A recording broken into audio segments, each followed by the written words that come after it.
Beri nama pedang ini Naga Puspa. Selamatkan dia. Jangan sampai jatuh ke tangan pendekar berwatak jahat.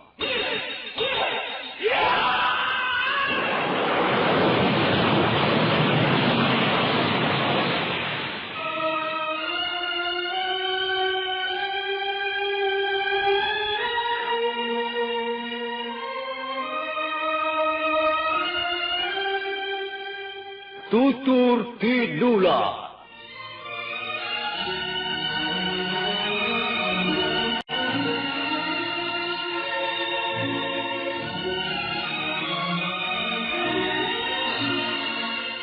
Sebuah sandiwara radio serial, produksi Sanggar Cerita dan Teater Sanggar Prativi. Sebuah kisah dengan latar belakang sejarah runtuhnya Singasari dan berdirinya Kerajaan Majapahit.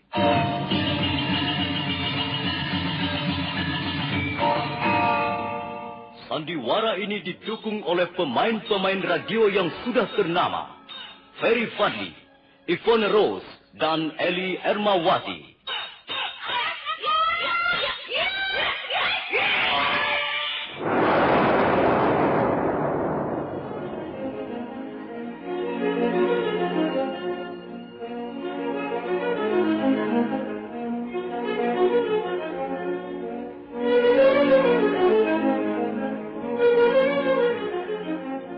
Cerita ini ditulis dan diolah oleh S. Tijab, hiasan musik dan sutradara C.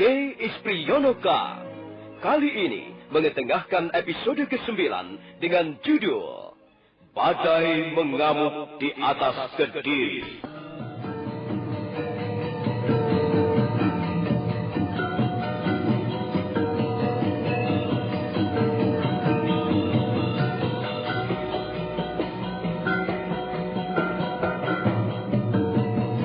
Dalam seri ke-255 ini, didukung oleh para pemain, Rusli sebagai Rangga Lawe, Petrus Urspon sebagai Jaya Katwang, Nusri Nurdin sebagai Lembu Sora, Margaret sebagai Dewi Sambi, Lukman Tambosi sebagai Empu Bajil, Ivone Rose sebagai Saka Wuning, Peter Pan sebagai Banyak Kabuk, Ferry Fadli sebagai Arya Kamandanu, Marta sebagai Kertabaya, Heri Stiono sebagai Dia Sanggrama Wijaya, Idris Apandi sebagai Ramapati, Insan sebagai Orang Desa, Narto Bantul sebagai Arda Raja, Juni sebagai Nambi, dan Asdi Suhastra pembawa cerita.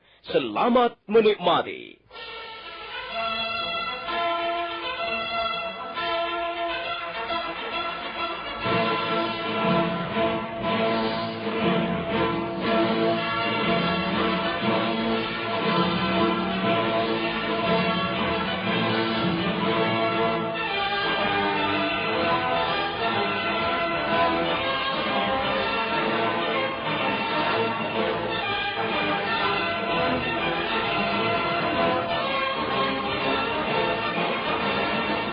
Demikianlah, hari itu, tanggal 20 bulan Caitra tahun 1293, badai telah mengamuk di atas kota Kediri atau kota Panjalu, atau biasa juga disebut kota Daha.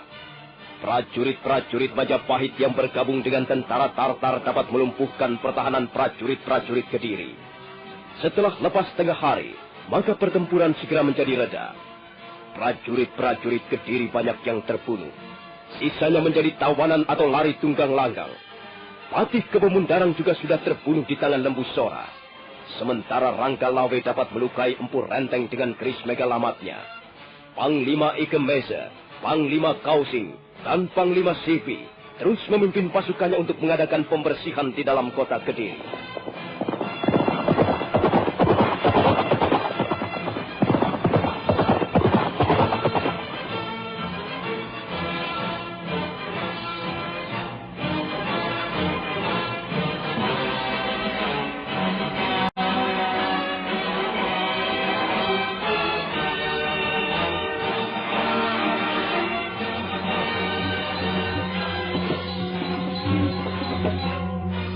Sementara itu, di dalam istana Kediri, Prabu Jaya Katwang tidak mau menyerah begitu saja. Dengan tompaknya yang bernama Sarpasena, Beliau terus mengadakan perlawanan. Bahkan Raja Kediri tersebut dapat membunuh beberapa orang prajurit Majapahit. Rangga Lawe menjadi naik pitam. Bekas pendekar Tuban yang akhirnya dapat menjabat menjadi Senopati Agung Kerajaan Singasari itu kemudian mencabut kerisnya. Prabu Jaya Katuang segera menghentikan perlawanannya dan mundur beberapa langkah begitu melihat Rangga Lawe menggenggam keris. Maaf Gusti Prabu.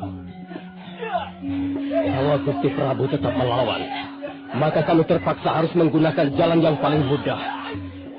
Barangkali kami terpaksa membunuh Gusti Prabu Jaya Katuang. Rangga Lawe, aku pun seorang pendekar. Aku adalah Raja Pendekar. Aku dapat menjadi raja di Kediri ini juga berkat pertempuranku melawan Prabu Kertanegara. Aku bukanlah orang yang suka bermalas-malasan. Aku pun mampu bertarung sampai titik darah penghabisan. Kalau begitu maaf Gusti Prabu. Kami semua hanya sekedar menjalankan perintah.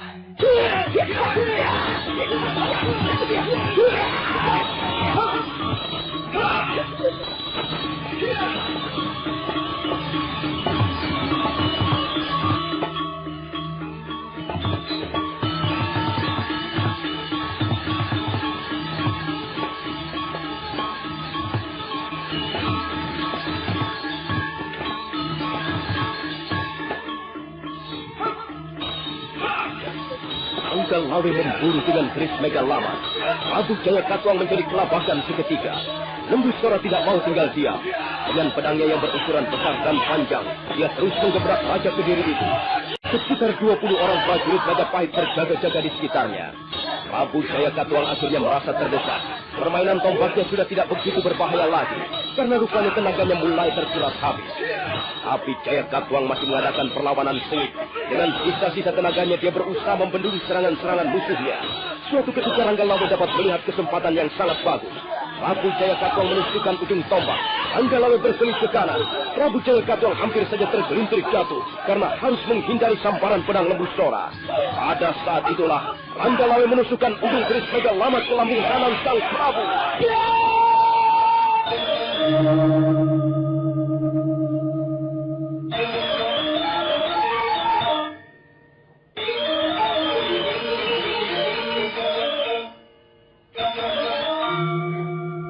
Prabu Jaya Katuang terperangah, matanya mendelik. Raja Kediri itu menjadi terhuyung-huyung sesaat lamanya. Lembu Sora memberikan isyarat. Rangga Lawe, Rekrian Demung dan Gajah Biru segera mundur beberapa langkah. Prabu Jaya Katuang nampak kesakitan, tubuhnya menjadi limbung.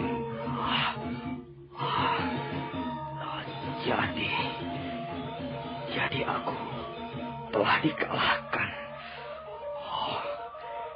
Jaya Katuang telah dikalahkan. Dinda Naraya Turuk Bali.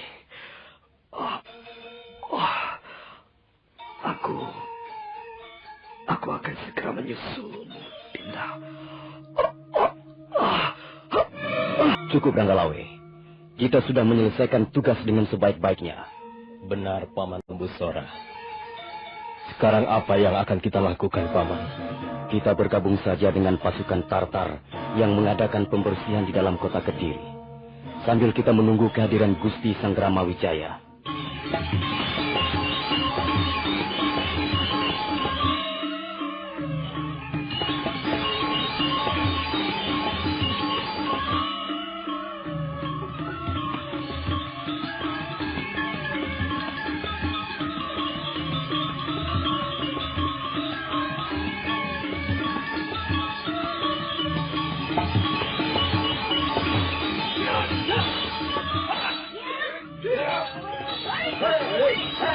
Sementara itu, di pinggiran kota Kediri, Empu Bajil dan Dewi Sambi masih bertarung melawan banyak kabuk yang dibantu prajurit-prajurit Majapahit. Dengan tongkat pencabut rohnya, Empu Bajil berhasil merobohkan beberapa orang prajurit. Sementara Dewi Sambi menggunakan aji Wisa untuk membunuh lawan-lawannya. Banyak kabuk merasa geram melihat prajurit-prajuritnya terbunuh dan terluka.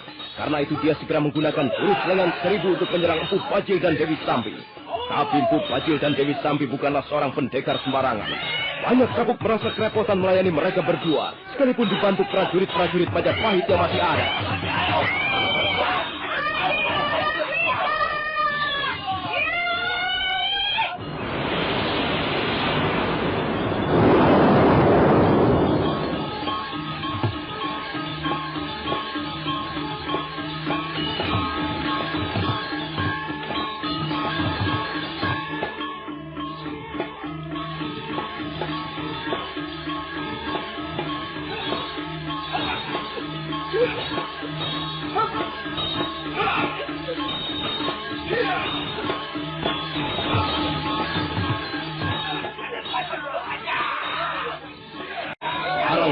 Kapuk tinggal dibantu 11 orang prajurit Majapahit yang masih tersisa. Mendadak pada saat itu Arya Kamandanu dan Sakawuni datang berkuda. Mereka langsung terjun ke kaca pertempuran. Dengan pedang naga puspanya, Arya Kamandanu segera memburu Empu Bajil. Sementara Sakawuni dengan jurus angin lengan seribunya menghadang serangan-serangan Dewi Sambi. Melihat keadaan yang tidak memungkinkan untuk memenangkan pertarungan, Empu Bajil menarik tangan Dewi Sambi. Kedua pendekar itu melompat ke atas punggung kudanya masing-masing. Dan sebentar kemudian mereka sudah memacu kudanya sekencang-kencangnya.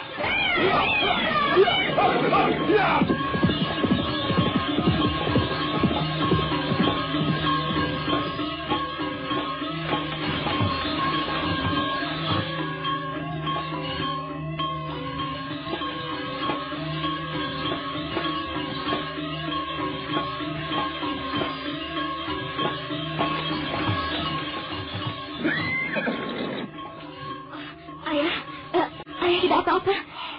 Tidak, Sakawuni. Ayahmu masih dalam keadaan segar bugar. Hanya sayang, dua penjahat negara itu berhasil melarikan diri. Biarkan saja mereka melarikan diri, Ayahanda Banyak Kapuk. Hanya dengan berdua saja mereka tidak dapat berbuat banyak lagi. Bagaimana suasana pertempuran di alun-alun Kediri? Kita sudah berhasil memenangkan pertempuran itu, Ayah. Sekarang istana Kediri sudah dapat direbut. Pasukan Tartar sedang mengadakan pembersihan di dalam kota Kediri. Iya. Bagaimana dengan Gusti Sanggramawijaya? Gusti Sanggramawijaya mengejar Arda Raja yang melarikan diri, Ayah. Entahlah, apakah sekarang sudah kembali atau belum?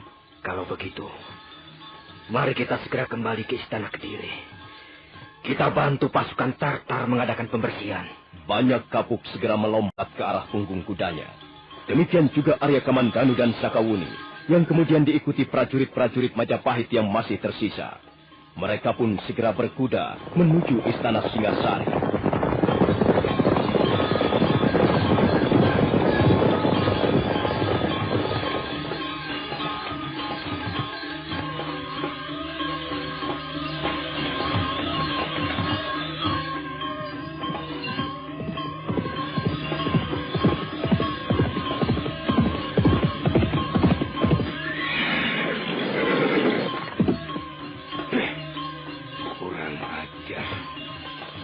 Saja Arya Kamandanu dan Sakawuni tidak segera datang, banyak Kapuk tentu sudah bisa kita binasakan. Kupikir kita tidak perlu membunuh orang itu, Kakang. Lebih baik kita memikirkan masa depan kita sendiri. Apa maksudmu? Jelas. Kediri sudah runtuh hari ini. Pasukan Prabu Jaya Katuang sudah kucar-kacir. Kukira istana Kediri sudah diduduki tentara musuh. Tak ada yang bisa kita lakukan kecuali mencari tempat persembunyian, Kakang. Paling tidak untuk sementara waktu. Aku masih penasaran, Sambi. Selama orang yang bernama Arya Kamandanu itu masih hidup, aku tetap masih belum puas.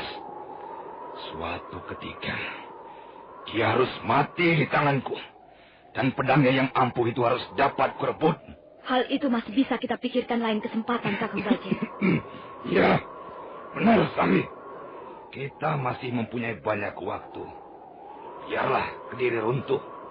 Biarlah Jaya Katuang terbunuh. Sekarang kita tidak perlu merasa terikat pada siapapun juga. Kita akan berdiri sendiri sebagai pendekar bebas. Kita masih bisa berjuang. Kita masih bisa berangan-angan. Dan sekalipun kita berjuang tanpa bendera ataupun tanpa dukungan orang-orang pemerintah, kita masih akan bisa merupakan hambatan besar bagi Sanggramawijaya dengan Majapahitnya. Itulah tujuan kita sekarang, Sambi. Kita harus bisa menjadi duri dalam daging bagi Majapahit. Oh iya, Kakang Bajir. Bagaimana dengan Kakang Renteng?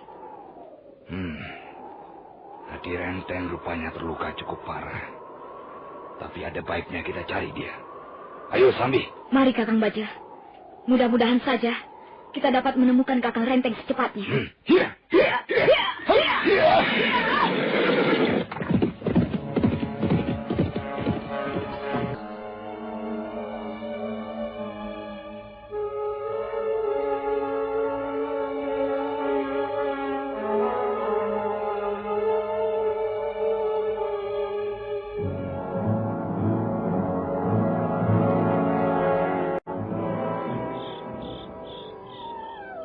Malam itu, desa Canggo diliputi kelengangan yang mencekam.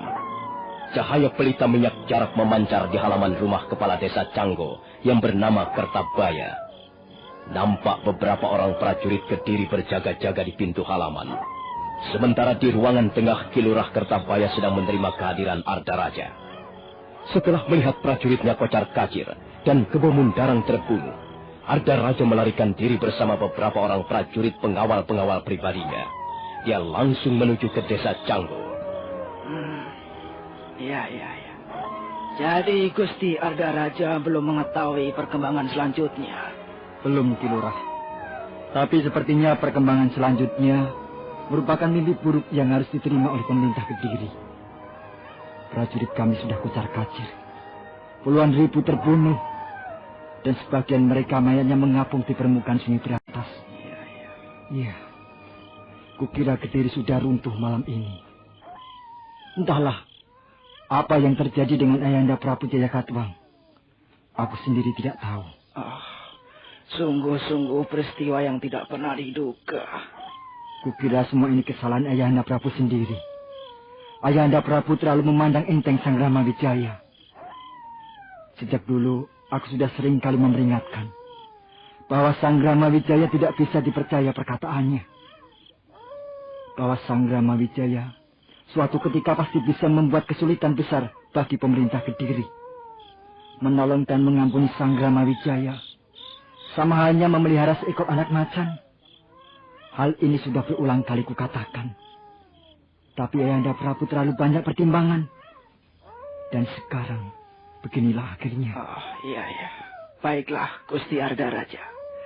Hamba kira untuk sementara waktu Gusti bisa bersembunyi di rumah kediaman hamba. Hamba kira desa Canggo cukup aman. Apa kau yakin bahwa desa Canggo aman, Kilurah? Iya, hamba yakin, Gusti. Desa Canggo cukup jauh letaknya dari istana Kediri. Lagi pula desa ini tidak terlalu menyolok, karena hanya merupakan desa kecil di pinggiran pantai. Gusti Ardaraja tidak perlu khawatir. Kami sekeluarga akan berusaha melindungi Gusti dari incaran prajurit-prajurit Majapahit. Terima kasih, Kilurah. Kau ternyata seorang kepala desa yang bisa membalas budi. Sudahlah, Gusti. Hamba hanyalah seorang lurah desa. Sudah sepantasnya hamba berbakti kepada Gusti Ardaraja. Bagaimanapun keadaan Gusti sekarang ini. Jarang seorang kepala desa mempunyai sikap seperti yang kau perlihatkan padaku malam ini, Kilurah. Kebanyakan mereka hanya mau enaknya saja. Mereka suka menjilat padaku. Mereka meminta bantuan ini, bantuan itu padaku. Mereka seperti anjing-anjing penurut. Mereka tidak pernah mempunyai pendirian yang tegas. Mereka hanya bisa bilang, ya Gusti, daulat Gusti Ardaraja. Mereka tidak pernah berani berkata tidak di depanku. Tapi apa yang kemudian mereka lakukan? Setelah melihat diriku jatuh terkelungkup seperti ini, ternyata mereka hanyalah sekumpulan tikus-tikus cecurut. Mereka tidak pernah berani ambil bagian dalam kesulitan-kesulitanku. Tapi sikap dan pendirianmu ternyata lain, Kilurah. Suatu ketika nanti, kalau aku dapat bangkit kembali, olah orang pertama kali yang akan mendapat balasan atas jasa-jasa baikmu, Kilurah. Sudahlah, Gusti. Janganlah Gusti berpikir terlalu jelimet. Sekarang ini keadaan Gusti sedang gawat. Lebih baik Gusti istirahat untuk menenangkan pikiran. Iya, Kilurah. Aku juga merasa lelah sekali. Aku ingin istirahat. Aku ingin tidur sebentar, Kilurah. Ampun, Gusti. Sebaiknya prajurit-prajurit yang berada di halaman itu disuruh bersembunyi saja, Gusti. Sebab kehadiran mereka bisa mencurigakan. Terserah padamu, Kilurah. Aku menurut saja. Lakukanlah apa yang kau anggap lebih baik. Malam ini, ku bukan lagi berhadapan dengan Ardaraja, dengan seorang pangeran Pati. Melainkan, kau hanya berhadapan dengan seorang pelarian.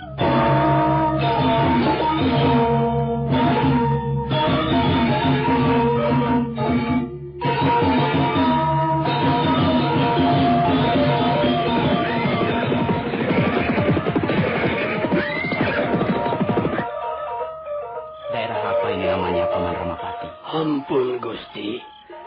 Kalau tidak salah, di depan itu adalah desa Canggo. Benar, Gusti. Kalau kita terus mengikuti jalan berbatu ini, kita akan segera tiba di desa Canggo. Iya. Kita sudah kehilangan jejak, Paman. Kelihatannya begitu, Gusti. Tapi sebaiknya kita terus mengejar ke desa Canggo. Siapa tahu ada raja bersembunyi di sana. Baru saja Sang Ramapati menyelesaikan kata-katanya, mendadak seorang warga desa berlari-larian ke arah mereka.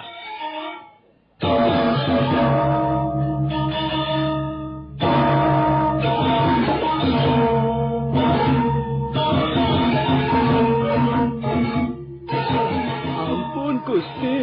Ampun, beribu ampun. Apakah Gusti adalah prajurit-prajurit dari Majapahit? Benar, Bapak Tua. Ketahuilah, yang duduk di atas kuda itu, yang berada di tengah-tengah kami inilah, adalah Gusti Sangramawijaya, kepala pedukuhan Majapahit. Ampun, Gusti. Hamba tidak tahu. Ampun. Apakah Gusti bermaksud mencari prajurit-prajurit Kediri yang melarikan diri? Ya, apakah kau melihat mereka, Pak Tua? Hamba melihatnya, Gusti. Kalau tidak salah, mereka bersembunyi di rumah kediaman kepala desa Canggo.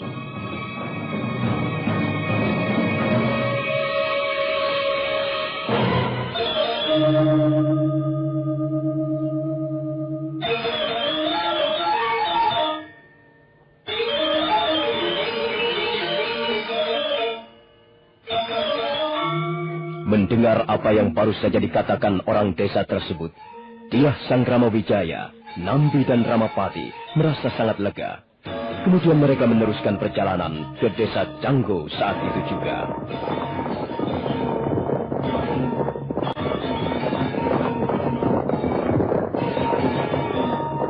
Nah, saudara pendengar, bagaimanakah kelanjutan kisah ini? Apa yang akan dialami oleh Arda Raja, Putra Jaya Katwang itu? Silakan menunggu seri berikutnya. Sampai jumpa.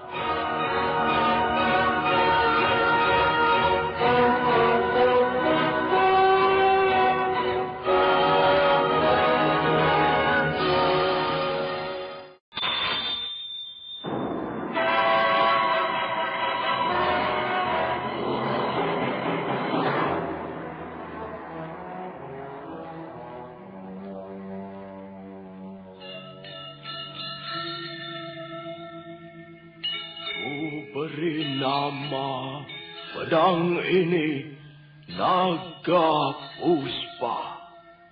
Selamatkan dia. Jangan sampai jatuh ke tangan pendekar berwatak jahat.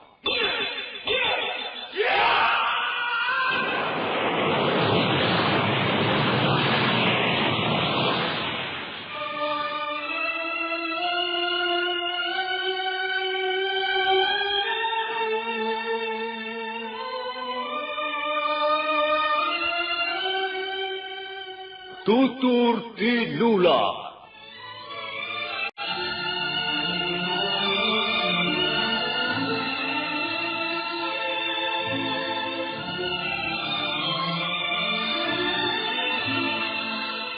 Sebuah sandiwara radio serial, produksi Sanggar Cerita dan Teater Sanggar Prativi. Sebuah kisah dengan latar belakang sejarah runtuhnya Singasari dan berdirinya Kerajaan Majapahit.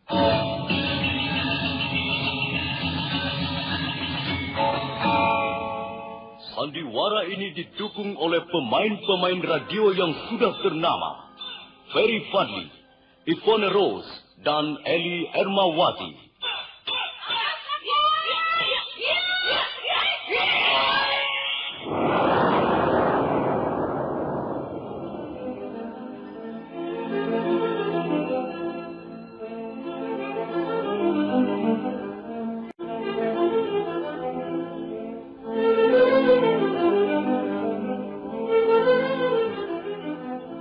Cerita ini ditulis dan diolah oleh S. Tijab, hiasan musik dan sutradara J. Ispriyonoka. Kali ini mengetengahkan episode ke-9 dengan judul Badai mengamuk di atas Kediri.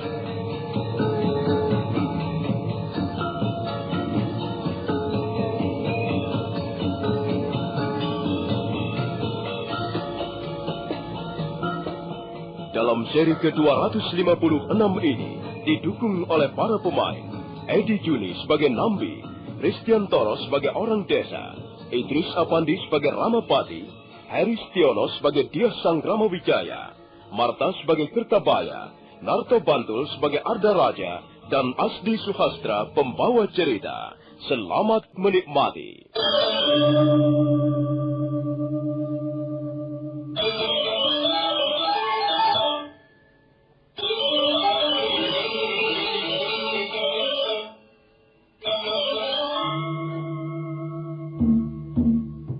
Setelah melihat prajurit-prajurit Kediri kocar-kacir, Arda Raja melarikan diri. Malam itu dia bersembunyi di rumah kediaman kepala desa Canggo yang bernama Kertabaya. Dia Sanggrama Wijaya dengan didampingi Nambi dan Sang Ramapati, dengan dikawal beberapa puluh orang prajurit Majapahit, mengadakan pengejaran. Mereka tiba di pinggiran desa Canggo. Semula mereka merasa ragu-ragu untuk meneruskan perjalanan. Tapi mendadak, ada seorang warga desa datang memberikan laporan. Hei Pak Tua, siapa kau ini? Mengapa kau kelihatan terburu-buru sekali menemui kami? Ampun, Gusti. Hamba adalah warga desa Canggo, Gusti. Hamba ingin memberikan laporan pada Gusti Sanggrama Wijaya. Ya, ketahuilah Pak Tua, yang sedang duduk di atas punggung kuda di antara kami inilah Gusti Sanggrama Wijaya. Benar, Pak Tua. Apa yang akan kau laporkan padaku? Ampun, Gusti. Apakah Gusti sedang mencari prajurit-prajurit Kediri yang melarikan diri? Benar. Kami sedang mengadakan pengejaran terhadap prajurit-prajurit Kediri yang melarikan diri. Kami kehilangan jejak di desa Rabut Jarak. Apakah kau melihat mereka, Bapak Tua? Hamba melihatnya, Gusti. Hamba melihat mereka. Sekarang ini, mereka bersembunyi di rumah kediaman kepala desa Canggo. Apakah kau tidak sedang mendustai kami, Pak Tua? Ampun, Gusti. Hamba tidak berani berdusta terhadap Gusti Sanggrama Wijaya. Keterangan yang hamba berikan adalah yang sebenar-benarnya, Gusti. Agaknya dia bisa kita percaya, Gusti Sanggrama Wijaya. Iya. Sekarang tinggal terserah pada Gusti sendiri. Bagaimana, Paman Ramapati?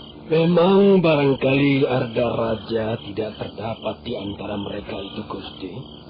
Tapi sebaiknya kita tanyakan langsung saja pada lurah desa Canggo. Kalau begitu baiklah. Ayo, kita teruskan perjalanan. Terima kasih, Pak Tua. Ya, Gusti. Silakan. Hamba kira sekarang ini mereka masih berada di rumah kepala desa Canggo. Hamba kira mereka belum pergi, Gusti. Silakan.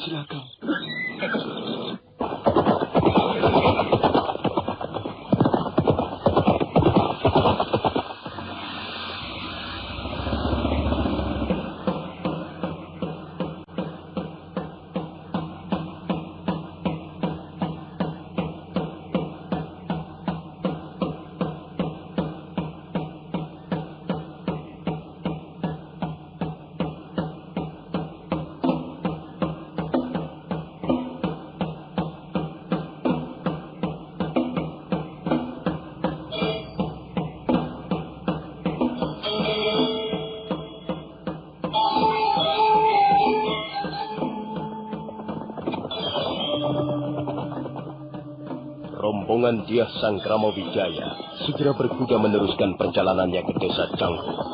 Mereka berkuda di atas jalanan berbatu. Malam sangat lengang, tak seorang pun berani membuka pintu ataupun daun jendela. Mereka semua tahu apa yang tengah melanda kota Kediri. Mereka tahu bahwa pertempuran sengit baru saja berlangsung hari ini. Setelah beberapa saat lamanya berkuda, akhirnya Diah Sanggrama Wijaya bersama rombongannya tiba di halaman rumah kepala desa Canggo.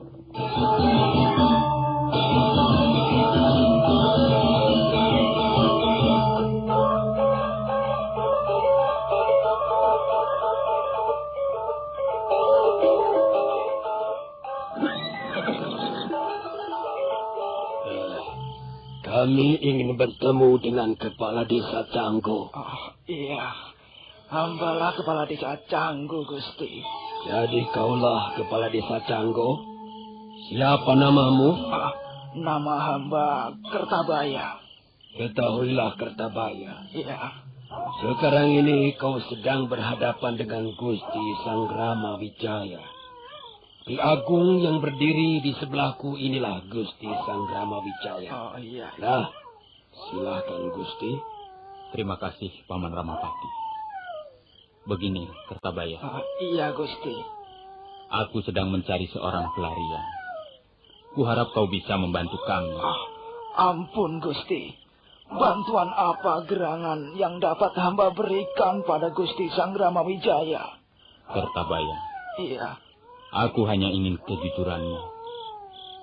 Sejak fajar menyingsing tadi pagi, telah terjadi pertempuran sengit di kota Kediri. Dan menjelang sore hari tadi, Kediri sudah runtuh. Apakah kau sudah mendengar berita ini? Ampun, Gusti. Hamba sudah mendengarnya. Bahkan hamba juga sudah mendengar bahwa Sang Prabu Jaya Katuang sudah wafat. Bagus. Nah, sekarang ini aku ingin menemui seseorang. Orang itu adalah Arda Raja. Dia masih sanak kadangku sendiri. Apakah kau melihatnya, Kertabaya? Ampun, Gusti. Hamba tidak melihatnya. Kertabaya, tak ada untungnya kau melindungi orang itu. Lagi pula, dia bukan apa-apamu. Dan lagi, kau adalah seorang kepala desa. Kau tidak perlu turut campur dalam urusan besar ini.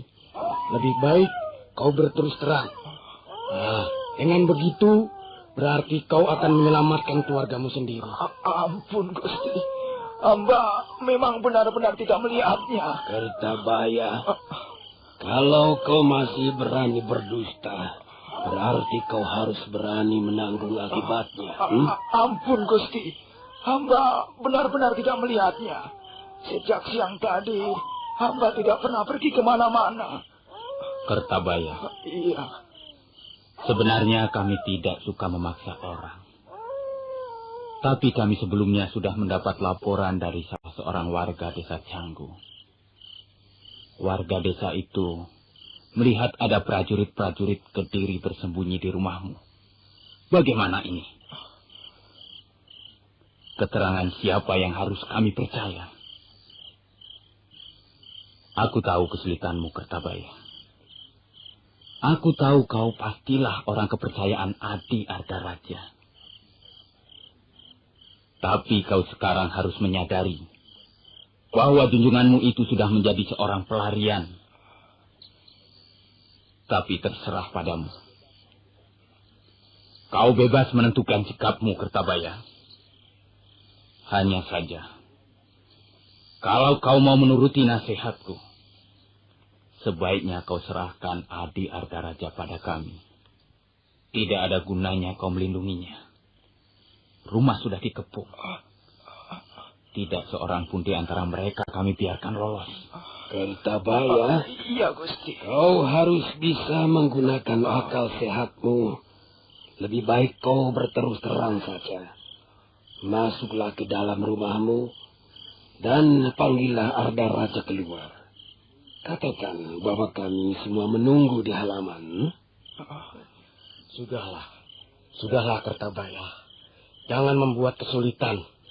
Sebab kalau sampai rumahmu kami geledah dan kami menemukan mereka berada di dalam, itu artinya kau bisa ditangkap sebagai penjahat. Sebab kau telah berani melindungi seorang pelarian. Ampun, Gusti. Ampun. Baiklah. Memang Gusti Arda Raja bersembunyi di rumah hamba, Gusti. Bagus. Jadi benar keterangan warga desa Canggu itu. Benar, Gusti. Warga desa Canggu itu tidak berdusta. Memang sesungguhnya Gusti Arda Raja bersembunyi di rumah hamba. Iya. Kalau begitu suruhlah dia keluar. Katakan bahwa Sanggrama Wijaya menunggu di halaman. Cepat, Kertabaya. Kerjakan perintahku. Baik, Gusti.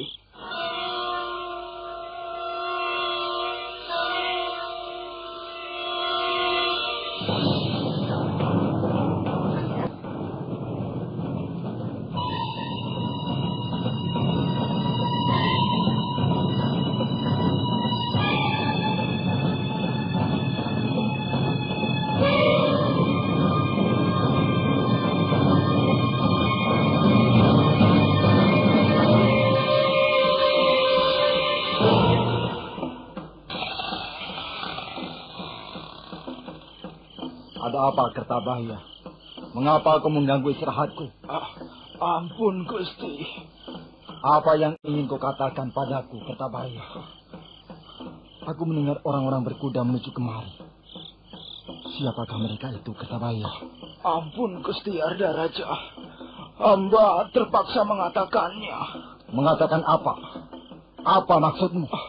Gusti Arda Raja ditunggu di luar. Siapa yang menunggu di luar sana?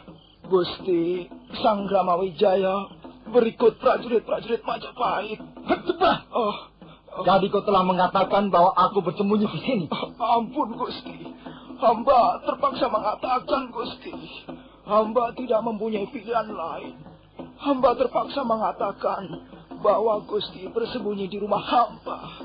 Mereka telah mengancam hamba, Gusti. Dan rumah hamba sudah dikepung prajurit-prajurit Majapahit. Manusia goblok! Kau pun sama dengan kepala-kepala desa yang lain. Kau tidak berani berkorban untuk junjunganmu. Dulu, kau selalu memanfaatkan kedudukanku sebagai seorang pangeran pasti. Dan sekarang, setelah aku jatuh begini, kau berubah menjadi seekor tikus seturun. Aku sempat melihat tampangmu, Kertabaya. Kepala desa berjiwa tinggi. Nah, rasakan!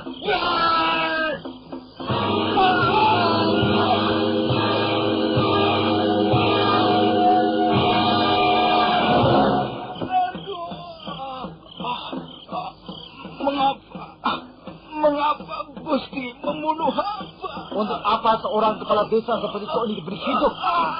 Sudah sepantasnya kau mampus. Salahmu sendiri, Kertabaya. Mengapa kau tidak berani berkorban untuk ratu Gustimu? Arda Raja menyepak kepala Kertabaya, kemudian melangkahi mayat kepala desa Janggo itu. Dan sambil masih menghunus kerisnya, Putra Jaya Katuang itu segera melompat ke halaman.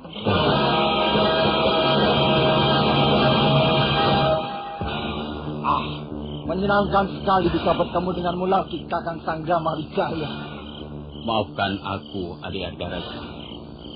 Aku terpaksa mencarimu. Bagus, bagus. Sekarang ini kau tidak perlu mencari dariku lagi, Kakak. Kau sudah menemukan aku, lalu apa yang akan kau lakukan, Kakang Wijaya? Bukankah sudah cukup jelas apa yang akan kulakukan, adik Arda Raja? Coba, aku ingin diperjelas lagi, Kakang Wijaya. Baiklah. Aku hanya ingin mendengar sikapmu, adik Arda Raja. Kediri sudah runtuh malam ini. Ayahmu Sang Prabu Jaya Katuang sudah terbunuh. Prajuritmu sudah kocar-kacir. Dan sebagian besar sudah binasa menjadi korban peperangan. Semula aku sama sekali tidak menduga.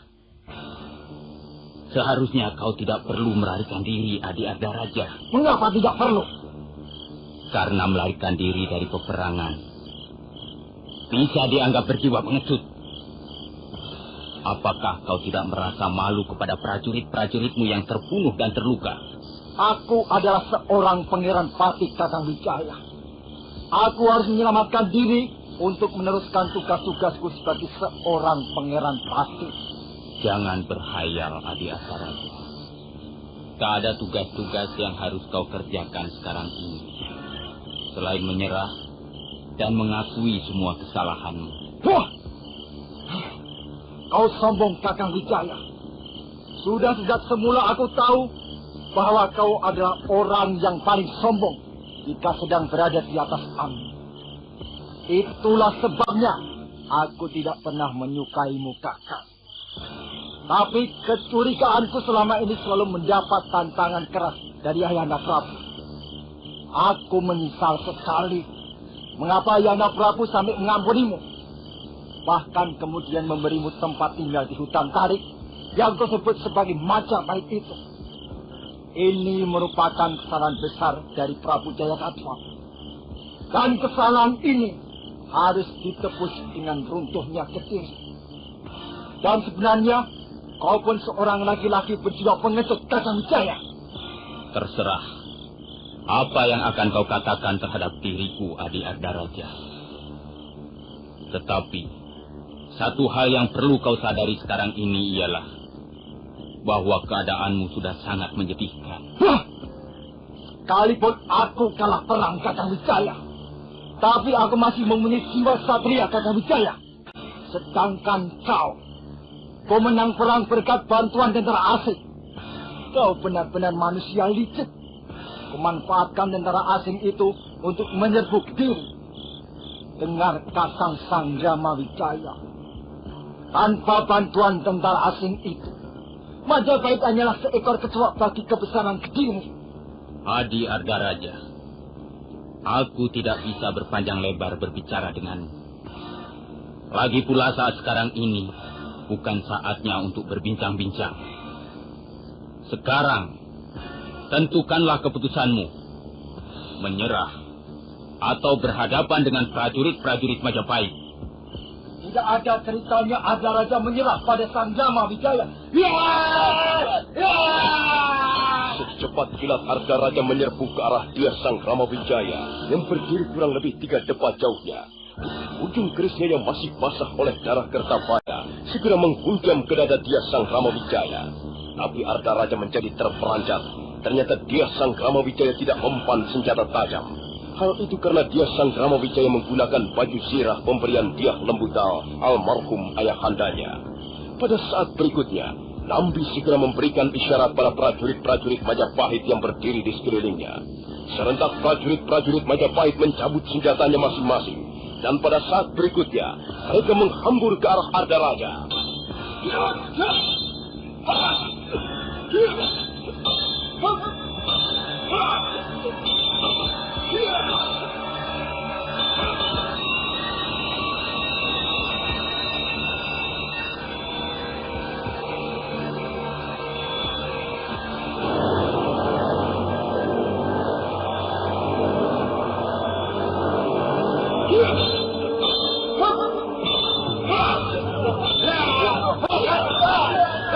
Ardaraja mencari kerepotan mendapat serangan prajurit-prajurit Majapahit yang datang dengan mendadak. Dia berusaha mempertahankan dirinya dengan keris yang masih tergenggam di tangannya. Suatu saat dia merasa terkejut. Dia Sangramawijaya segera memberikan isyarat pada Nambi. Sambil menghunus pedangnya, Nambi melompat ke depan. Dan pada saat berikutnya, pedang Nambi berkelebat di udara. Dan Ardaraja memuntahkan darah segar dari perutnya yang berluka.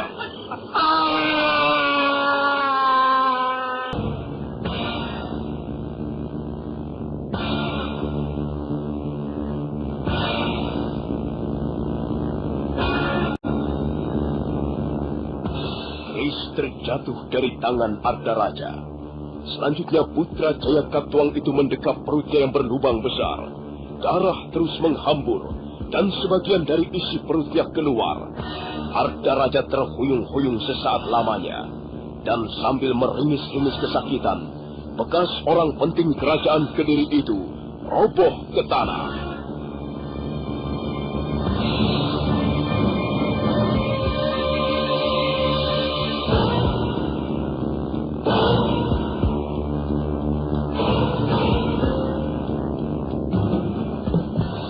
Sudahlah Paman Nambi. Agaknya nasib Adi Ardaraja berakhir sampai malam ini. Nah, kita sudah menyelesaikan tugas-tugas kita dengan baik. Sekarang marilah kita kembali ke kota Kediri. Berikutnya, sampai jumpa.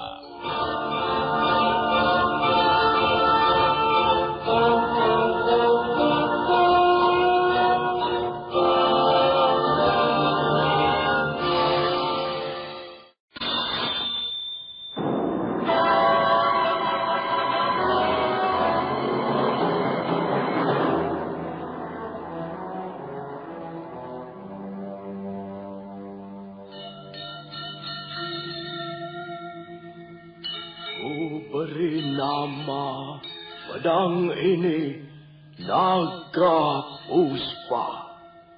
Selamatkan dia. Jangan sampai jatuh ke tangan pendekar berwatak jahat.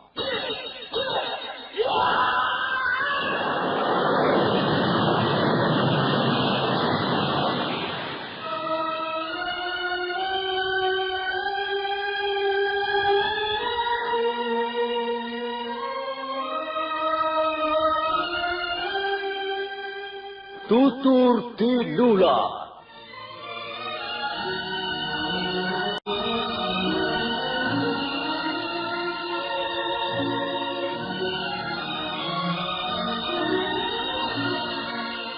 Sebuah sandiwara radio serial, produksi Sanggar Cerita dan Teater Sanggar Prativi.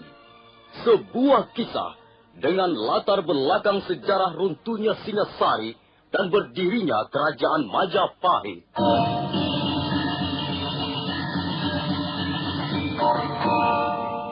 Sandiwara ini didukung oleh pemain-pemain radio yang sudah ternama. Ferry Fadli, Ivone Rose, dan Eli Ermawati.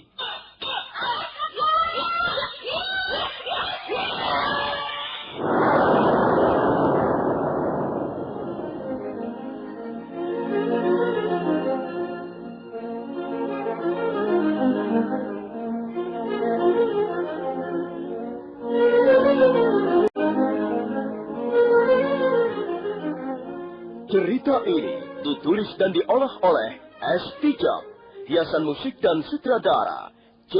Ispriyonoka. Kali ini mengetengahkan episode ke-9 dengan judul Badai Mengamuk di Atas Kediri.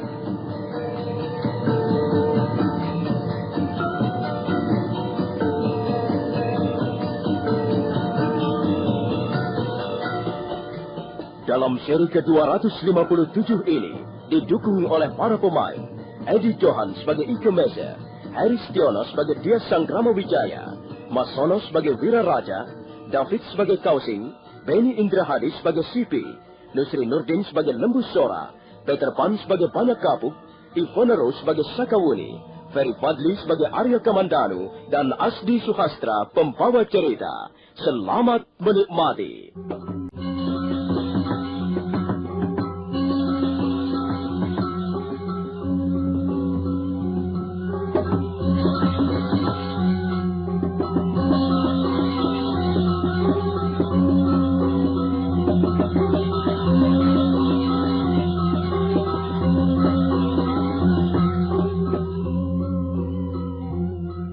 Malam itu juga, Arda Raja terbunuh.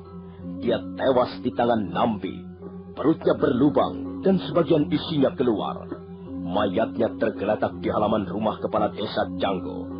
Dia Sanggrama Wijaya mengumpulkan beberapa orang warga desa Janggo, kemudian memerintahkan agar mereka mengurus mayat Arda Raja. Setelah itu dia Sanggrama Wijaya mengajak Sang Ramapati dan Nambi kembali ke istana Kediri.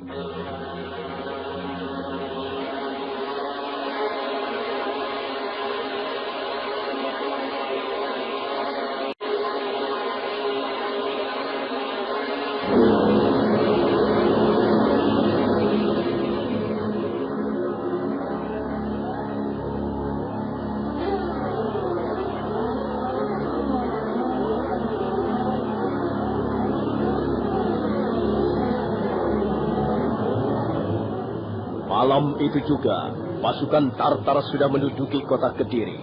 Sebagian di antara mereka mengadakan pembersihan di dalam kota, di bawah pimpinan Panglima Kausing dan Panglima Sipi. Kemudian pagi hari berikutnya, dengan dibantu warga kota, prajurit-prajurit Tartar dan prajurit-prajurit Majapahit merapikan alun-alun Kediri yang morat-marit bekas peperangan. Sebagian menggotong mayat ke tepi alun-alun, mengumpulkannya menjadi satu. Sebagian yang lain memunguti patahan-patahan senjata tajam, dan sebagian yang lain membersihkan ceceran-ceceran darah. Maka demikianlah, riwayat pemerintahan Sang Prabu Jaya Katwang sudah tamat. Secara resmi, tepat pada tanggal 20 bulan Caitra tahun 1293, Kediri runtuh. Sang Prabu Jayakatwang hanya memerintah selama 8 bulan 21 hari. Semenjak beliau berhasil memenangkan pertempuran sewaktu menyerbu kota Singasari setahun yang lalu.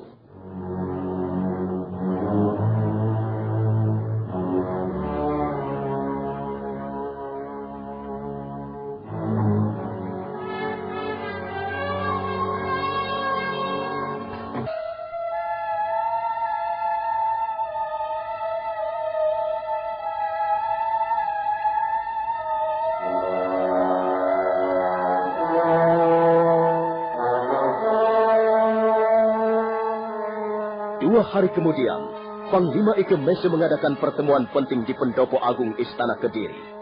Hadir dalam pertemuan itu 2 Panglima Tartar yang lain, Panglima Kausing dan Panglima Sipi. Panglima Ike Mese mengajak Dia Sanggrama Wijaya berikut andahannya, membicarakan hal-hal sehubungan dengan kemenangan mereka atas penyerbuan ke kota Kediri. Nah, Tuan Sanggrama Wijaya, sekarang kami ingin membicarakan tentang janji Tuan kepada kami beberapa waktu yang lalu, yang telah Tuan utarakan di dalam sebuah surat. Tuan telah berjanji, setelah kami berhasil membantu Tuan menyelesaikan perselisihan Tuan dengan Jayakatwang, maka Tuan akan membuat pernyataan menyerah kepada bala tentara Tartar. Nah, sekarang kami menagih janji itu, Tuan Sanggrama Wijaya. Tentu saja saya akan menepati janji saya, Tuan Panglima Ike Mese. Tapi sekarang ini saya belum mendapat kesempatan yang baik untuk menulis surat pernyataan takluk ataupun menyerah. Oh, benar Tuan Panglima. Tuan-tuan juga perlu terburu-buru. Marilah, lebih dulu kita nikmati kemenangan yang gemilang ini. Kita semua telah bekerja keras, bekerja sama dengan baik untuk memenangkan pertempuran melawan prajurit-prajurit Kediri. Banyak korban juga di antara kita yang telah jatuh. Sekalipun akhirnya kita memenangkan pertempuran itu.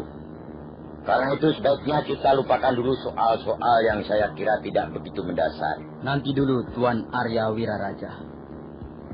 Pernyataan menyerah itu perlu bagi kami, untuk kami laporkan pada atasan kami, Kaisar Kublai Khan.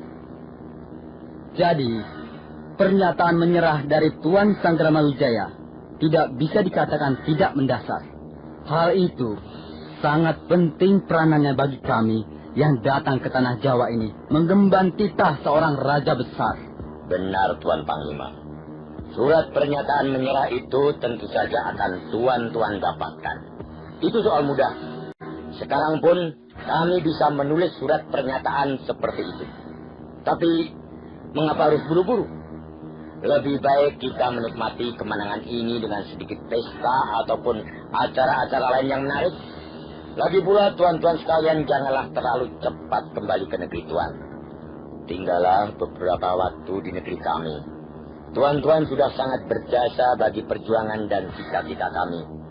Karena itu, kami ingin sekali menjamu tuan-tuan sebagai tamu-tamu yang terhormat. Bagaimana pendapatmu, Panglima Kausing? Saya kira kita dapat mempercayai apa yang dikatakan Tuan Wiraraja, Panglima Ike Mese. Kita tidak perlu mendesak mereka dengan surat pernyataan itu.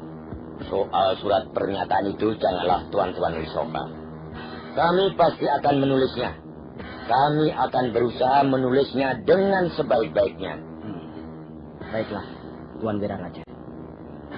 Sekarang kami ingin membicarakan masalah harta kekayaan Istana Kediri. Saya lihat Prabu Jayakatwang cukup kaya raya. Dan kami bertiga sudah bersepakat untuk membawa seluruh kekayaan Istana Kediri ke negeri kami. Maaf Tuan Panglima, bukankah hal itu tidak terdapat dalam perjanjian? Ini bukan soal perjanjian lagi, Tuan Sanggrama Wijaya. Sudah jelas bahwa kami yang telah menaklukkan prajurit-prajurit Kediri. Kamilah yang memenangkan pertempuran ini.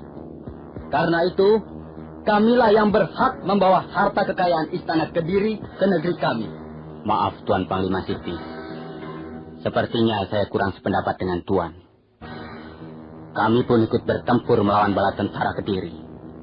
Bahkan di antara prajurit-prajurit Majapahit, banyak yang menjadi korban perang. Memang benar Tuan Sanggrama Wijaya. Tapi pasukan Majapahit sebenarnya hanyalah berperang di garis belakang. Sedangkan kamilah yang bertempur di garis depan melawan bala tentara Kediri. Maaf Tuan Panglima Siti. Saya kira tak ada perlunya kita meributkan soal ini. Pada kenyataannya, baik tentara Majapahit maupun tentara Tartar bertempur bersama-sama melawan prajurit-prajurit Kediri. Dan akhirnya dapat menaklukkan Kediri. Sebaiknya kita menghindari hal-hal yang bisa menyebabkan pertentangan-pertentangan di antara kita sendiri. Benar, Tuan Wiraraja. Saya setuju pendapat Tuan. Tapi bagaimana soal harta kekayaan Istana Kediri? Tuan Panglima, saya pernah mendengar bahwa negeri Tuan, negeri Mongolia, adalah negeri yang kaya raya. Rakyat Tuan sudah tidak merasa kekurangan suatu apapun juga. Karena negeri Tuan adalah negeri yang makmur. Lalu mengapa Tuan justru mempermasalahkan harta kekayaan Kediri yang tidak seberapa ini? Bukan begitu soalnya, Tuan Wiraraja. Kami ingin membawa sedikit oleh-oleh untuk junjungan kami dari Tanah Jawa. Kami sengaja ingin membawa harta Kediri untuk kami persembahkan kepada Kaisar Kubilai Khan. Maaf, Tuan Panglima Siti. Sebenarnya kami pun sangat membutuhkan harta kekayaan Istana Kediri untuk melanjutkan pembangunan di Pedukuhan Majapahit. Jadi sebenarnya kami lebih berkepentingan terhadap harta benda tersebut dibanding tuan-tuan sekalian. Saya kira tuan-tuan bisa memahami apa yang kami maksudkan. Baiklah, Tuan Wiraraja.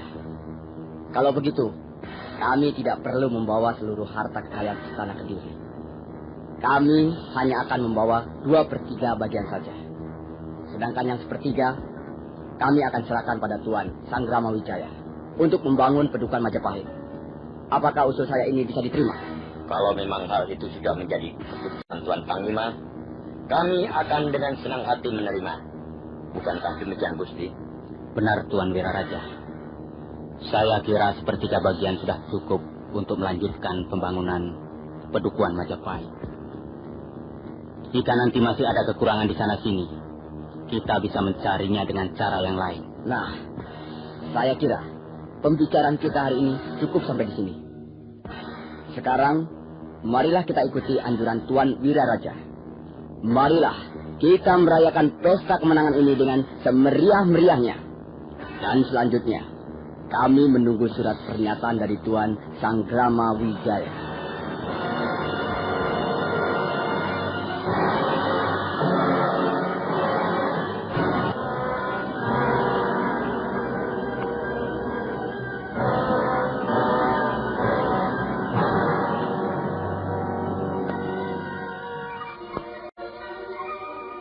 Malam harinya, pesta kemenangan dirayakan dengan cukup meriah. Di Balai Pendopo Agung Istana Kediri nampak hiruk-pikuk oleh suasana orang yang sedang berpesta pora. Para penari sibuk menarikan tari-tarian yang indah, sementara para niaga sibuk menabuh gamelan milik kerajaan Kediri. Sementara itu prajurit-prajurit Tartar sibuk minum tuak sambil menikmati acara demi acara. Dia Sanggrama Wijaya berikut para andahannya nampak juga hadir dalam pesta tersebut. Tuan Wiraraja. Iya, Gusti. Pesta ini adalah pesta kemenangan bala tentara Tartar. Bukan pesta kemenangan kita. Bukan pesta kemenangan Majapahit. Saya harap Gusti bersabar barang beberapa waktu. Pada saatnya nanti pestanya akan berubah menjadi pesta kemenangan kita semua, Gusti. Iya. Mereka memang sudah membantu kita menaklukkan Kediri. Tapi tidak seharusnya mereka membawa harta kekayaan Kediri ke negeri Mongolia. Harta kekayaan Kediri tetap menjadi hak kita, Tuan Wiraraja. Dengan hanya menerima 1/3 bagian saja, saya merasa telah dirampok oleh bala tentara Tartar. Hal inilah yang tidak memuaskan hati saya, Tuan. Bagaimana pendapat Tuan? Sudah hamba katakan beberapa kali, Gusti. Untuk sementara ini, kita terpaksa mengalah. Tapi kita harus mencari cara yang paling baik untuk memulihkan kembali kepercayaan kita kepada Majapahit. Oh, iya. Iya. Saya tidak melihat Kakang Banyak Kapuk. Di mana Kakang Banyak Kapuk, Kakang Lebusora? Ampun, Gusti. Barangkali Adi Banyak Kapuk terlalu lelah. sehingga tidak dapat hadir di dalam pesta kemenangan ini. Sejak sore tadi, hamba juga tidak melihatnya.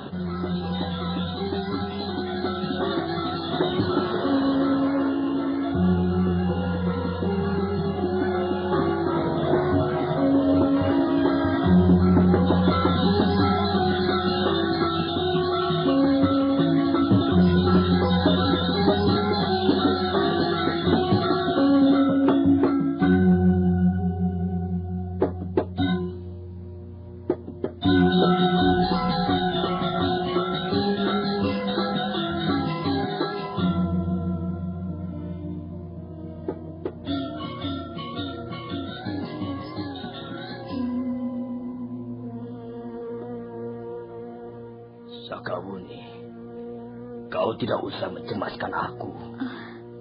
Aku tidak apa-apa. Kelihatannya ayah kurang sehat. Aku hanya terlalu lelah. Aku hanya memerlukan istirahat barang beberapa hari untuk memulihkan tenagaku.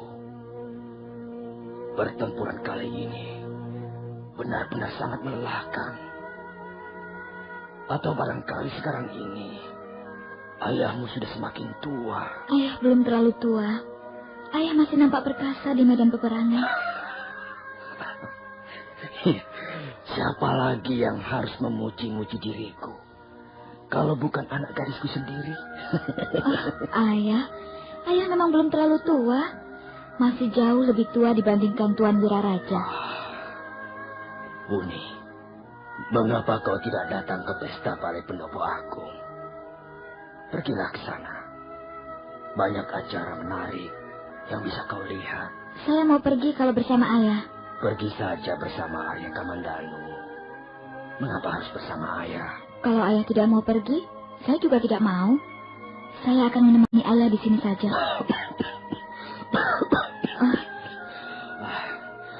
Kalau begitu, baiklah. Marilah kita pergi bersama-sama. Ayah? Sudah, marilah kita pergi ke Balai Pendopo Agung. Gusti Sang Ramawijaya pasti sudah menunggu kita. Ayolah, Wuni. Ayah? Ayah, lihat ayah. Batuk-batuk ayah mengeluarkan darah. Aduh. Memang ada yang terasa sakit di bagian tulang rusukku. Ayah. Banyak Kapuk meringis kesakitan sambil mendekap tulang rusuknya di bagian kiri. Kemudian tubuhnya terhuyung-huyung, matanya terpejam. Keringat dingin mengucur di sekujur tubuhnya yang seperti menggigil. Sakawuni segera menyambar tubuh Banyak Kapuk sebelum terjatuh. Ayah.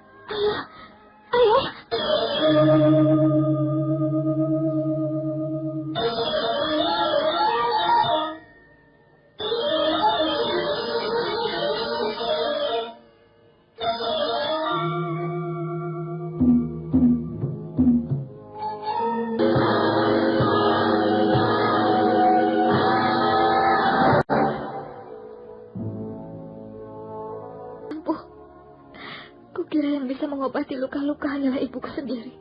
Kalau begitu, tidak ada jalan lain kecuali membawa ayahmu ke Bukit Panampihan.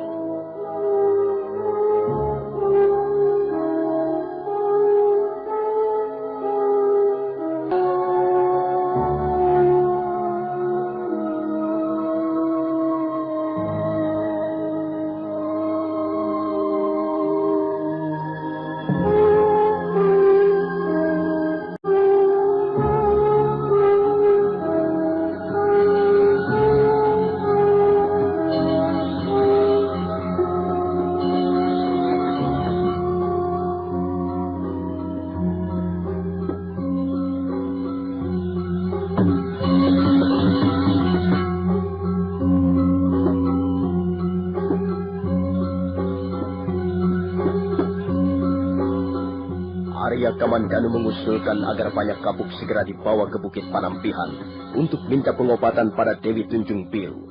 Hal itu memang satu-satunya cara untuk memperoleh pengobatan dari luka-luka akibat Aji Tapak Wisa yang ampuh. Nah, saudara pendengar, bagaimanakah kisah selanjutnya? Apa yang akan terjadi pada diri banyak kabuk? Silahkan menunggu seri berikutnya. Sampai jumpa.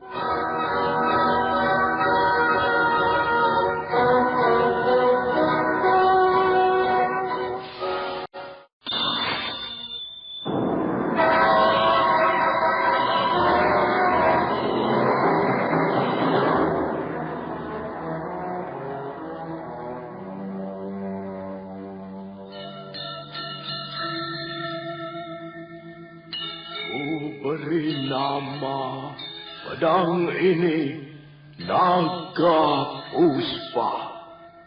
Selamatkan dia. Jangan sampai jatuh ke tangan pendekar berwatak jahat.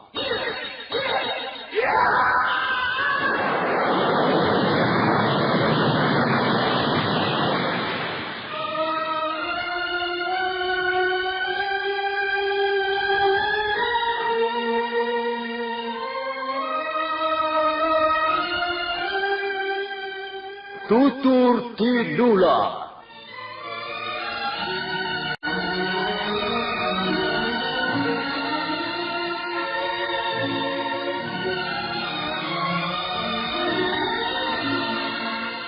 Sebuah sandiwara radio serial, produksi Sanggar Cerita dan Teater Sanggar Prativi.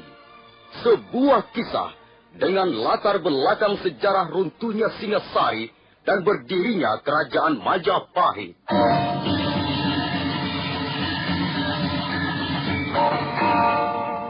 Sandiwara ini didukung oleh pemain-pemain radio yang sudah ternama.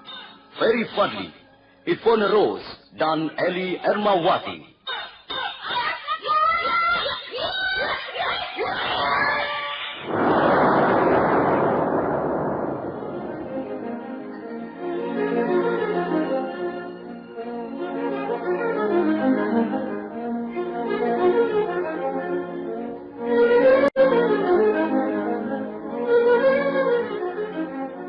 Cerita ini ditulis dan diolah oleh S. Tijab, hiasan musik dan sutradara J. Ispriyonoka. Kali ini mengetengahkan episode ke-9 dengan judul Badai Mengamuk di Atas Kediri.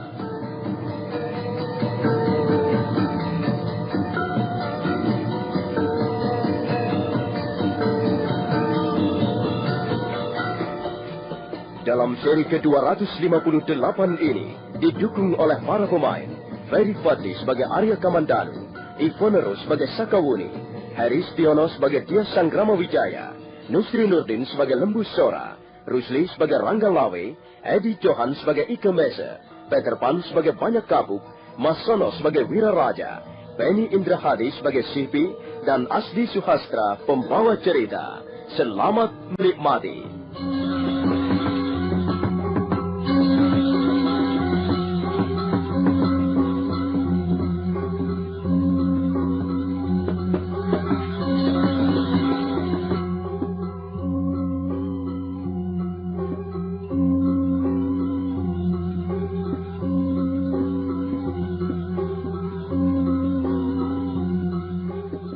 Sakawuni cemas melihat ayahnya tiba-tiba pingsan.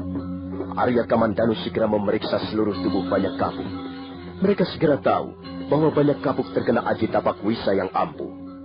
Arya Kamandanu mengusulkan agar Banyak Kabuk segera dibawa ke Bukit Panampihan untuk minta pengobatan pada Dewi Tunjung Biru. Kita harus segera mengobatinya, Sakawuni. Kukira kita masih mempunyai kesempatan untuk membawanya ke Bukit Panampihan. Kalau kita segera berangkat, kukira kita tidak akan terlambat. Ayah, mengapa ayah tidak mau berterus terang? Seharusnya ayah segera memberitahu kami bahwa ayah terluka. Hal itu dilakukan karena kasih sayangnya padamu.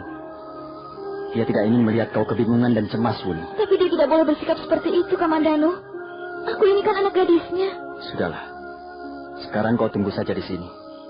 Aku akan melaporkan hal ini pada Gusti Sanggrama Wijaya. Kemudian setelah mendapat izin beliau, kita akan segera berangkat ke Bukit Panampihan.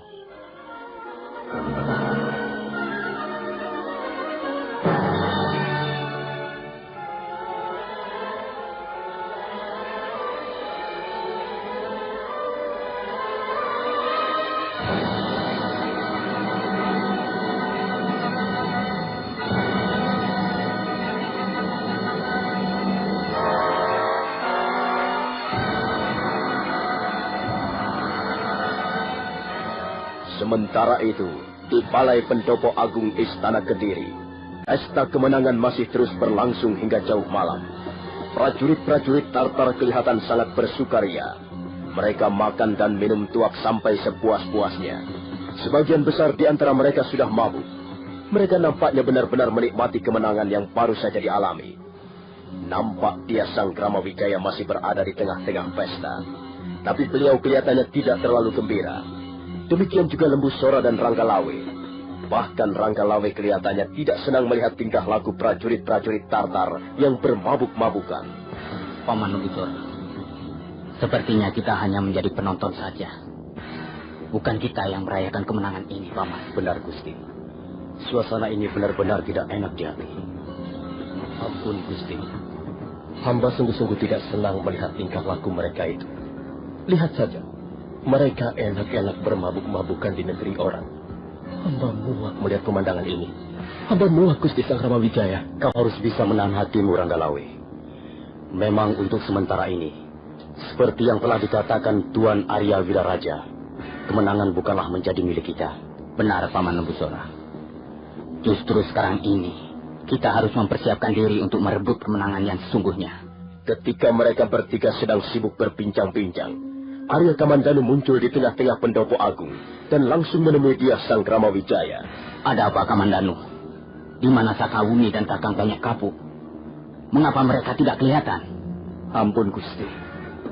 Ayahanda Banyak Kapuk rupanya sedang mengalami luka yang cukup berat. Sekarang dia terbaring pingsan di ruangan tidurnya. Apa? Kakang Banyak Kapuk terluka? Siapa yang telah melukainya, Kamandanu? Ayahanda Banyak Kapuk terluka oleh pukulan Aji Tapak Wisa, Paman Lembu Sora. Kalau memang lukanya cukup parah, harus segera dicarikan obatnya. Mari Tuan. Tuan Sang Kramawijaya. Mari tuan-tuan semua. Mengapa kalian tidak ikut minum-minum bersama kami? Marilah, kita rayakan pesta kemenangan ini bersama-sama. Maaf, Tuan Panglima. Kami memang tidak biasa minum terlalu banyak. Di samping itu, kami baru saja mendapat laporan bahwa ada salah seorang di antara sahabat kami yang terluka berat. Kasihan orang itu. Dia harus segera diobati. Tapi biarlah orang lain yang mengurusnya. Sementara Tuan bersama kami ikut merayakan pesta kemenangan ini. Sebab pesta kemenangan ini bukan hanya milik prajurit-prajurit Tartar, tapi juga menjadi milik prajurit-prajurit Tuan. Prajurit-prajurit Majapahit, Tuan. Terima kasih, Tuan Panglima Ikemense. Tapi maaf, saya harus segera meninggalkan pesta ini. Saya harus segera tahu luka-luka yang diderita oleh sahabat kami. Maaf, Tuan Panglima. Kami semua mohon diri. Ayo, Paman Lembu Sora, Ranggalawe, Kamandanu. Baik, Gusti. Baik, Gusti.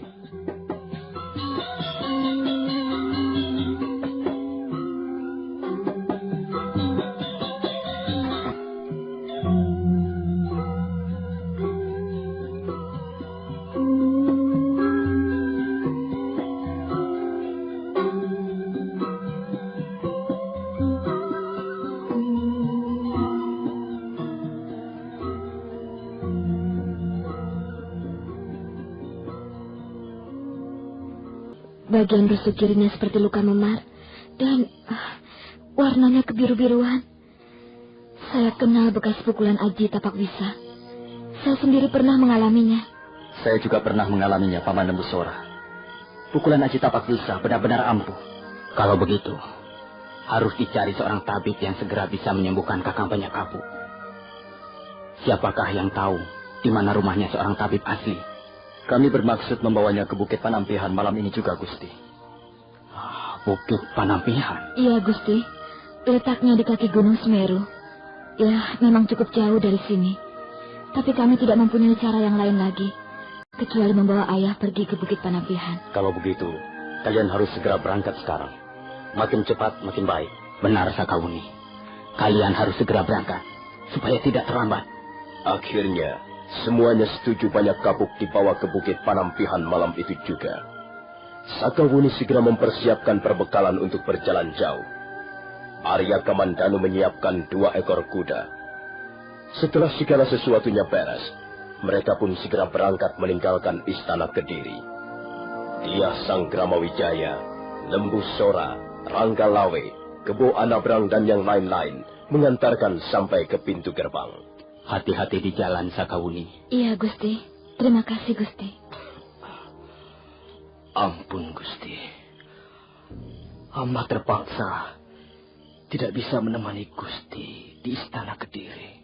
Tidak apa-apa, Kakang Banyak Kabu. Kau harus segera berobat supaya lukamu sembuh kembali, Kakang. Setelah itu, barulah kita bisa berkumpul lagi. Ampun, Gusti. Kami mohon pamit. Ayo, Sakawuni.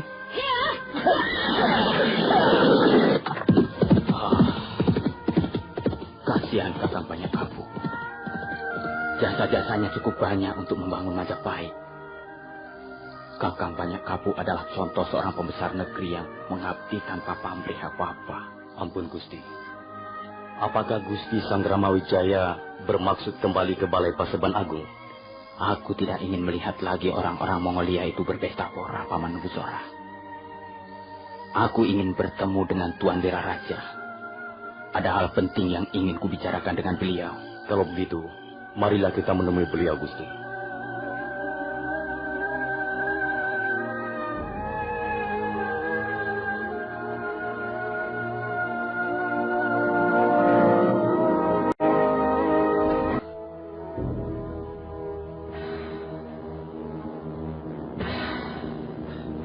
Ya, memang Gusti Sang Gramawijaya. Suasananya kurang enak untuk dirasakan, kalau tidak boleh dikatakan menyakitkan. Mereka sangat menganggap rendah prajurit-prajurit Majapahit. Saya juga mendapat kesan begitu, Tuan Wiraraja. Mereka kurang menghargai kita. Benar, Gusti. Mereka menganggap prajurit-prajurit kita seperti pupuk bawang. Seolah-olah kemenangan ini hanya milik mereka, dan kita hanya disuruh menonton saja. Hamba juga sakit hati, Gusti Sang Gramawijaya. Mereka pikir hanya mereka lah yang bertempur melawan prajurit-prajurit Kediri. Kita pun banyak berkorban. Kita pun bertempur dengan semangat menyala-nyala, dengan taruhan nyawa. Tapi setelah kemenangan berhasil diraih, mereka ingin merebut kemenangan itu untuk mereka sendiri. Inilah yang menyakitkan, Gusti. Hamba benar-benar tidak terima. Kalau Paman Lembu Sora tidak berusaha menghalang-halangi, dia berusaha membujuk hamba tidak sudi datang ke pendopo agung istana Kediri untuk merayakan pesta kemenangan mereka itu. Hamba benar-benar sudah muak, Gusti. Cukup, Rangga Lawe. Cukup. Tidak sepantasnya kita mengumbar hawa nafsu. Marilah kita mencari siasat untuk memulihkan kembali kepercayaan kita terhadap Majapahit. Sekarang ini kemenangan Majapahit telah dirampok oleh tentara asing.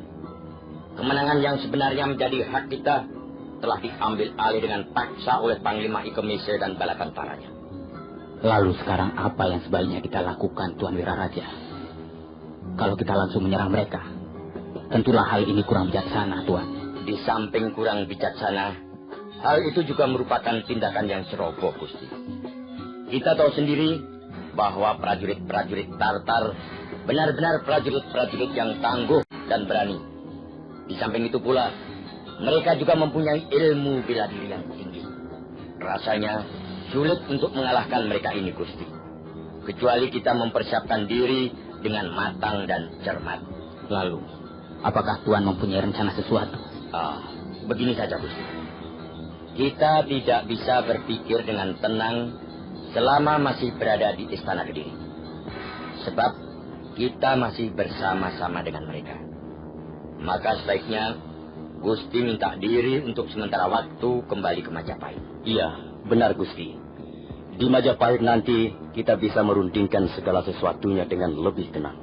Apakah hal itu tidak akan menimbulkan kecurigaan, Tuan Wiraraja? Kalau kita mengemukakan alasan yang tepat, saya kira tidak, Gusti. Tuan Wiraraja, alasan apa yang kira-kira cukup kuat untuk minta diri kembali ke Majapahit sekarang ini, Tuan? Kita kembali saja ke persoalan surat pernyataan menyerah, Gusti. Gusti kembali ke Majapahit dengan alasan untuk merundingkan sesuatu agar bisa menulis dengan baik-baik surat pernyataan menyerah terhadap bala tentara Tartar. Di samping itu, Gusti juga bisa mengemukakan alasan bahwa Gusti ingin memberikan kenang-kenangan pada mereka berupa boyongan putri. Boyongan putri? Benar Gusti. Katakan saja bahwa Gusti ingin mempersembahkan 2 orang putri Majapahit untuk Kaisar Kubilai Khan. Dan putri yang pantas untuk dipersembahkan harus lebih dulu diteliti dan dipilih. Saya kira mereka akan bisa menerima alasan itu, Gusti.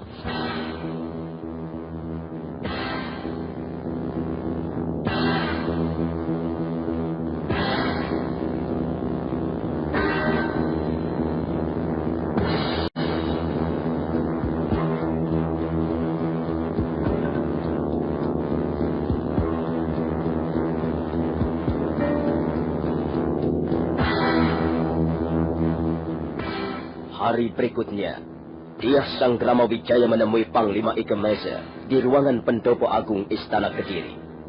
Semula Panglima Ike Mese menolak keinginan Dyah Sanggrama Wijaya untuk kembali ke Majapahit. Tapi setelah mendengarkan alasan Dyah Sanggrama Wijaya, pimpinan pasukan Tartar itu agaknya bisa mengerti juga. Akhirnya dia meluluskan keinginan Dyah Sanggrama Wijaya dengan catatan tidak boleh terlalu lama tinggal di Majapahit.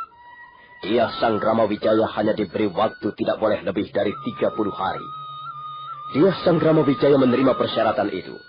Kemudian beliau menemui Lembu Sora dan Rangga Lawe untuk diajak mengadakan persiapan. Setelah persiapannya dirasa cukup, maka Dyah Sanggrama Wijaya bersama prajurit-prajurit Majapahit meninggalkan Istana Kediri menjelang sore harinya.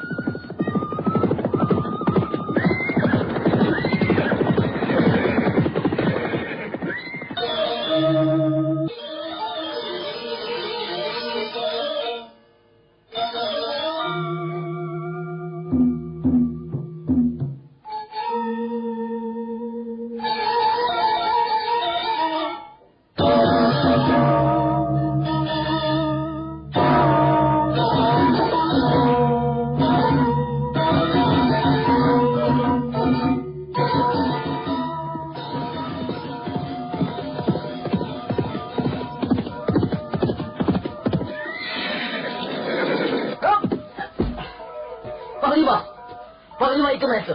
Ada apa, Panglima Siti? Saya melihat orang-orang Majapahit keluar dari pintu gerbang Istana Kediri. Mau kemana mereka itu, Panglima? Tuan Sanggrama Wijaya bermaksud kembali ke Majapahit.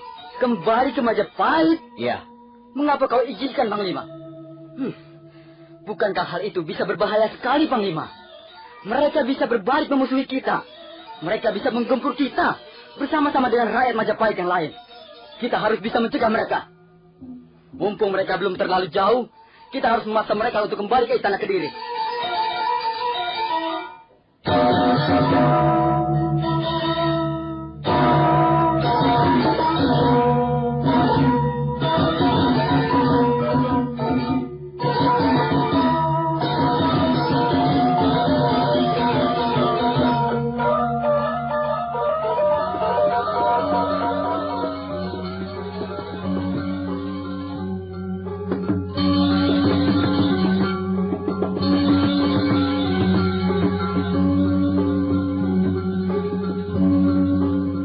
Panglima Sipi kelihatan sangat kecewa mendengar keputusan Panglima Ike Mese yang mengizinkan Dyah Sanggrama Wijaya kembali ke Majapahit. Dia sangat mengkhawatirkan kesetiaan Dyah Sanggrama Wijaya untuk menepati janjinya. Karena itu dia bersemangat untuk memaksa kembali Dyah Sanggrama Wijaya berikut prajurit-prajurit Majapahit ke kota Kediri.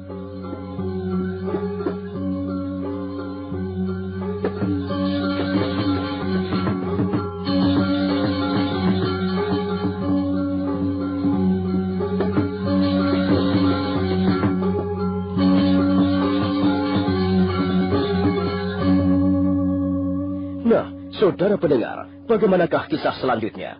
Apakah yang akan terjadi atas diri Dyah Sanggrama Wijaya berikut prajurit-prajuritnya? Dan bagaimana dengan nasib banyak kabuk dengan luka-lukanya? Silakan menunggu seri berikutnya. Sampai jumpa.